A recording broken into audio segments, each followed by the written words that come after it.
My name is Ilara Whitcomb. I am 32 years old, and my family always introduced me like a soft little problem they had learned to manage.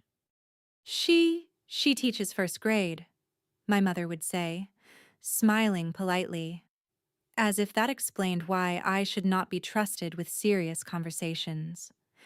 At my grandparents' will reading, my father whispered, "Just sign whatever we give you.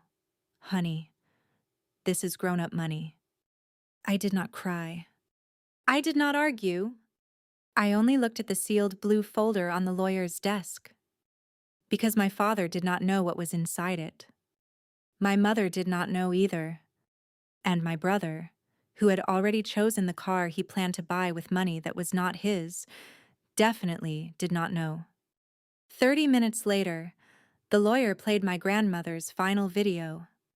By the time the screen went dark, my mother's face had turned gray, and my brother had stopped smiling, because the people who called me just a school teacher had just learned the truth. The $31 million estate was mine. Let me back up, because that blue folder did not come from nowhere. It came from 9 years of Sunday dinners. My grandparents, Arthur and Rose Whitcomb, lived in a white farmhouse outside Knoxville. My grandfather built Whitcomb Freight from one borrowed truck. Every Sunday after church, they cooked too much food and waited to see who would come. For 9 years, I came. Not because I expected money. I came because my grandmother would call and say, "Ilara, I made peach cobbler," which meant, "I miss you, child." My parents almost never came. My father, Graham, sold commercial real estate in Nashville and spent his life trying to look richer than the people who had built his comfort. My mother, Celeste, treated charity events like photo sessions. My brother, Preston, was their favorite. He called my classroom the crayon factory. I laughed then. I wish I had not. When my grandparents died in a crash on Route 17, the family gathered at the office of Leonard Bell, their attorney. My father looked like a man attending the reading of his own promotion. My mother dabbed dry eyes. Preston texted under the table. "Mr. Bell began quietly. Arthur and Rose had left a video. My father rolled his eyes. Of course they did. Dad always loved drama. Then the screen came on. My grandmother appeared first, sitting beside my grandfather at their kitchen table. "Ilara," she said, "if you are watching this, then we are not there to say what we should have said more often." My grandfather cleared his voice. "We love our son," he said, "but love and trust are not the same thing."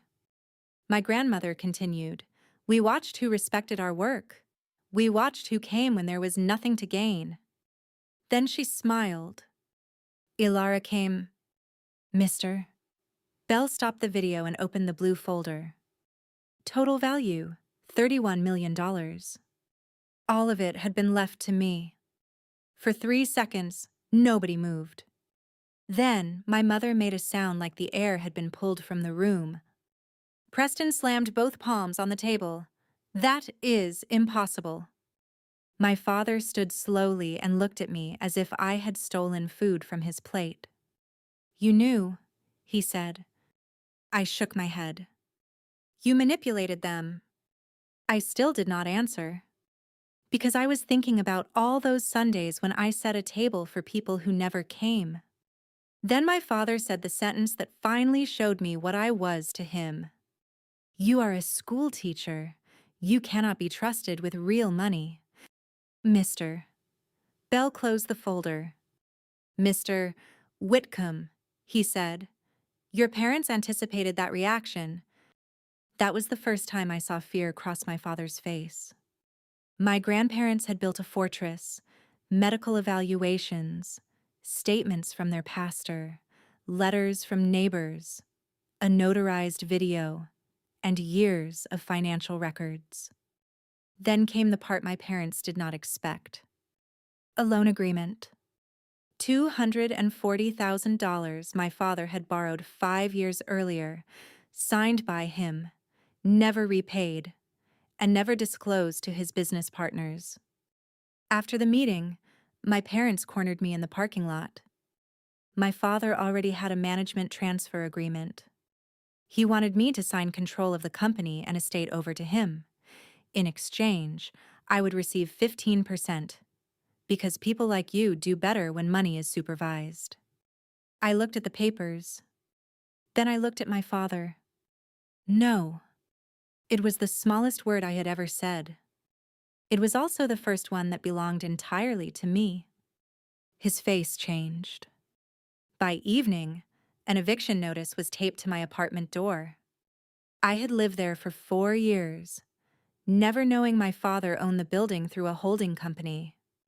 The notice gave me 72 hours. My mother called once, not to apologize, but to say, "You brought this on yourself. A daughter does not humiliate her parents in front of an attorney." I wanted to tell her I had been humiliated in that family my entire life. But I only said, "I am not signing." Then I hung up and sat on the floor beside the eviction notice until the sun went down. That was my lowest point. Not the funeral. Not the will. The floor. Because grief has weight, but betrayal has teeth.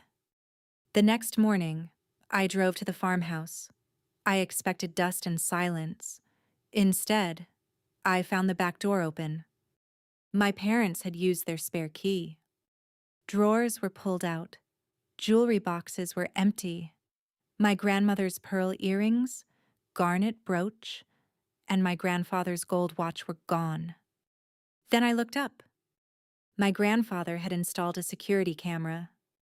I found the footage in the office, my mother placing jewelry into her handbag, my father carrying a locked document box, and Preston laughing as he opened cabinets.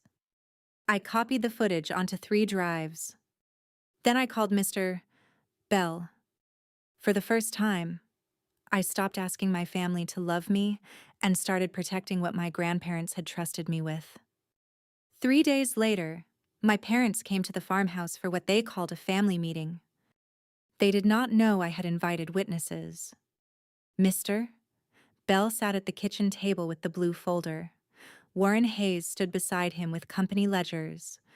Retired Judge Marion Crowe stood in the doorway. My father stopped when he saw them.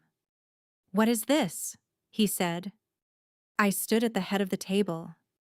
For the first time in my life, no one asked me to move. I placed the management transfer papers in front of him. "You told me I was not qualified," I said. "So today, I brought people who can explain what I own, what you owe, and what happens if you try to take one more thing." Mr. Bell opened the folder. He laid out the will, the competency records, the loan agreement, and still photographs from the security footage. My mother stopped breathing when she saw herself holding the pearl earrings. Judge Crowe spoke first. "Celeste," she said, "I would choose my next sentence carefully." That was when my father finally understood. I was not the little school teacher they could pat on the head and rob. Warren opened the ledgers. "Graham," he said, "your father covered your failed project once. Then he made you sign this loan so the company would not suffer. You never repaid $1. My father's face went red. "You have no right to expose private family matters." I looked at him and almost laughed. "All you ever cared about was how things looked," I said. "So here is how they look. You borrowed from your parents and never repaid them. You tried to bully your daughter into signing away her inheritance. You evicted her when she refused. And after your mother's funeral, you robbed her bedroom." I slid an envelope across the table. Inside was a demand for return of stolen property, notice preserving legal claims, and a repayment schedule for the unpaid loan. "You have 48 hours to return everything you took," I said. "You have 30 days to resolve the debt. If you pressure me again, Mr. Bell files everything. My father stared at me like he was seeing a stranger. Maybe he was. The girl who laughed at insults was gone. My mother whispered, Ilara, please, we are family. I looked at her for a long moment. Then I said, family does not become family only when there is money on the table. No one spoke after that. They left without my signature. They left without the jewelry. They left without the house. Within 2 days, the jewelry and document box were returned. Within 3 weeks, my father's partners began distancing themselves. Preston stopped texting. And me? I went back to teaching first grade. On Monday morning, I stood in front of 21 children learning how to spell the word honest. I wrote it on the board and almost cried, because for the first time, the word felt like a place I could live. I moved into the farmhouse slowly. I kept my grandmother's curtains and my grandfather's coffee mug by the sink. At night, I learned freight routes from Warren, because inheritance without respect is just ownership. In the first year, I placed $8 million into a community fund for school supplies, rural scholarships, and families too proud to ask loudly.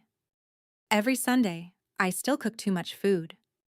But now my table is full of people who come because they love me, not because they expect to control me. Sometimes I think about that day in the lawyer's office, when my father told me grown-up money was not for people like me. He was right about one thing. It was grown-up money. That is why my grandparents did not leave it to the loudest person.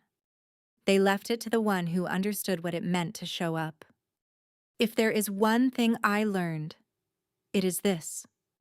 Never let people who measure your worth by your job title decide what you are capable of carrying. Some inherit money. Some inherit names. But the strongest people inherit trust. And trust, once earned, can build an empire no thief can keep.